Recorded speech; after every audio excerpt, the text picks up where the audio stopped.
दात्यांसह मान्यवरांनी flying colours फाउंडेशनच्या कार्याचे कौतुक केले. रोटी बँक फ्लाइंग कलर्सच्या 7व्या वार्षिक सोहळ्यात सर्व धर्मांच्या लोकांची उपस्थिती. दिनांक 29 जानेवारी 2024 रोजी फ्लाइंग कलर्स एज्युकेशन फाउंडेशन ही अकोला शहरातील प्रसिद्ध सामाजिक संस्था गेली 7 वर्षे सातत्याने रोटी बँक, कपडा बँक, वैद्यकीय मदत केंद्र, अल्पसंख्याक विकास केंद्र आणि शिक्षण व रोजगार प्रकल्प यासारखी सामाजिक कार्य करत आहे. वर्षानुवर्षे अकोला जिल्ह्यातील शेकडो गरजूंनी याचा लाभ घेतला आहे. संस्थेच्या कार्यकाळाला 7 वर्ष पूर्ण झाल्यानिमित्त 29 जानेवारी 2024 रोजी सायंकाळी स्थानिक पातूर रोडवर असलेल्या दिल्ली दरबार हॉटेलमध्ये वार्षिक सोहळा वेगळ्या शैलीत साजरा करण्यात आला. कार्यक्रमाची सुरुवात रोटी बँकेचे समन्वयक रियाज खान यांच्या पठणाने झाली, तर संस्थेचे अध्यक्ष डॉक्टर जुबेर नदीम यांनी कार्यक्रमाच्या उद्देशाची माहिती दिली. या कार्यक्रमाची विशेष बाब म्हणजे रोटी बँक आणि फ्लाइंग कलर्स फाउंडेशनच्या इतर कामांबद्दल हिंदू आणि मुस्लिम या संस्थेशी संबंधित सर्व लोकांनी आपले मनोगत व्यक्त केले आणि भरभरून कौतुक केले. या सन्मानितांमध्ये डॉक्टर जिशान हुसेन, डॉक्टर नरेंद्र सरोदे, शौकत अली मीर साहेब, मंजूर नदीम साहेब, रफिक सिद्दीकी, अधिवक्ता जुगल किशोर शर्मा, डॉक्टर इजहार अहमद, जावेद अजीजी, प्रोफेसर मोहम्मद रफीक, अधिवक्ता राहुल कोकडे, राणा इसरार, रिजवाना मुसानी, निसरीन वाघ, रिजवान खान, शाहिद इक्बाल, मोईन रंगरेज आणि सय्यद मोईन यांची नावे उल्लेखनीय आहेत. संघटनेचे सचिव डॉक्टर मुजाहिद अहमद यांनी फ्लाइंग कलर्सतर्फे विविध क्षेत्रात सुरू असलेल्या कामाचा अहवाल सादर केला. संचालन डॉक्टर जुबेर नदीम यांनी केले, तर आभार सय्यद मोहसिन अली यांनी मानले. हा कार्यक्रम यशस्वी करण्याकरिता संस्थेचे अध्यक्ष डॉक्टर जुबेर नदीम यांच्यासह डॉक्टर मुजाहिद अहमद, अब्दुल रहीम, रियाज खान, समीर खान, मोहसिन अली, राहिल अफसर, मोहम्मद सामी यांनी प्रथम प्रयत्न केले. और इत्मीनान होना, मुतमईन होना ये हमारी डिक्शनरी में लिखा हुआ नहीं है.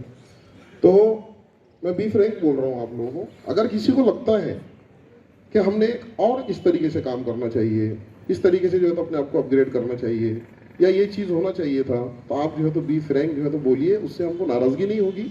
मैं सब लोगों के सामने आपको बोल रहा हूँ, हमको खुशी होगी. बेहतरीन दोस्त वो होता.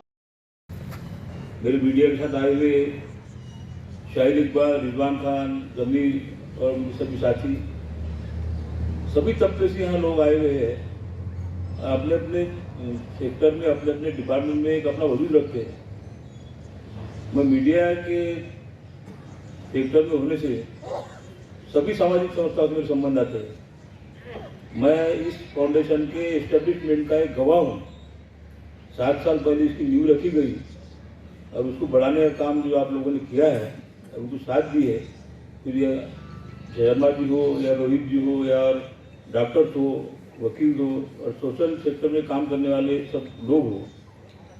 देखो, रोटी बैंक के जरिए जो मदद की जा रही है वो की जा रही है, लेकिन एनजीओ के मार्फत जो सेंटर बना के मदद की जा रही है वो महाराष्ट्र में सबसे बड़ी मदद है.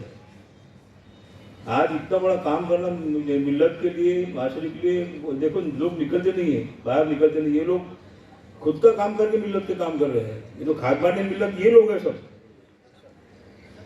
ये आपको ताजुब लगेगा. आप आपने सबने बताया, सबके काम की तारीफ की, लेकिन इनके काम की अचीवमेंट क्या है मैं आपको 2 मिनट में बोल देता हूँ. मैं ज़्यादा बात नहीं करता. एनजीओ का हम महाराष्ट्र विदर्भ का 5 जिलों का एक कॉन्फ्रेंस हुई है सेंट्रल प्लाजा में. उसमें हम थे सब लोग. मार्च 31 के बाद में जो बजट आ रहा है इसमें इसका प्रावधान होगा, इसमें तरतूद होंगी. एक बहुत बड़ा फायदा माइनॉरिटीज का हो जाएगा. दूसरा, इन्होंने जो अलग अलग तबके में काम किए उसमें जात, धर्म, भाषा कोई देखा नहीं है. इसका एक फायदा होगा, सब सेक्टर के लोग इनके साथ जुड़ते चले गए. और आज ऐसी कंडीशन है कि कहीं से भी कोई भी ऐसा आगे जाना था या ऐसा कोई मामला आता है तो ये लोग को पहले बुलाया जाता है. ये इतनी खुद की अहमियत बना ली है. मैं ज़्यादा नहीं बोलते हुए इनकी जो अचीवमेंट्स है इसके लिए इनकी सबको मुबारकबाद देता हूँ कि ये जो इन्होंने किया है वो बहुत बड़ा काम है. माइनॉरिटी के लिए एजुकेशन और अनएम्प्लॉयमेंट, इस पर जितना फोकस करेंगे आप उतना अच्छा है. क्योंकि यही 2 बातें ऐसी है जिससे लोग आगे बढ़ सकते हैं. आप लोग इस पर फोकस करो. मैं हॉस्पिटल चलाता हूँ. हॉस्पिटल आकोट फाइल में रेलवे ब्रिज के उधर.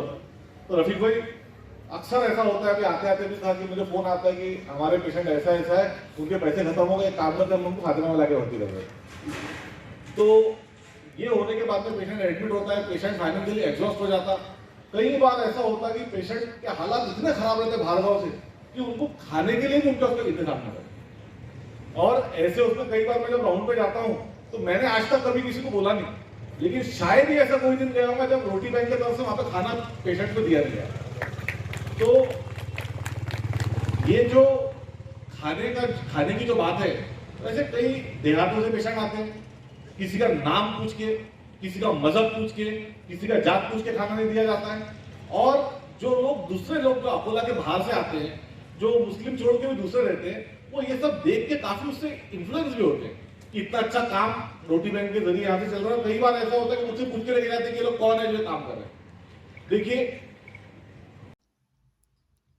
आणखी नवीन व्हिडिओ पाहण्यासाठी आमच्या देशमुख एक्सप्रेस न्यूज चॅनलला सबस्क्राईब करा, लाईक करा आणि शेअर करा.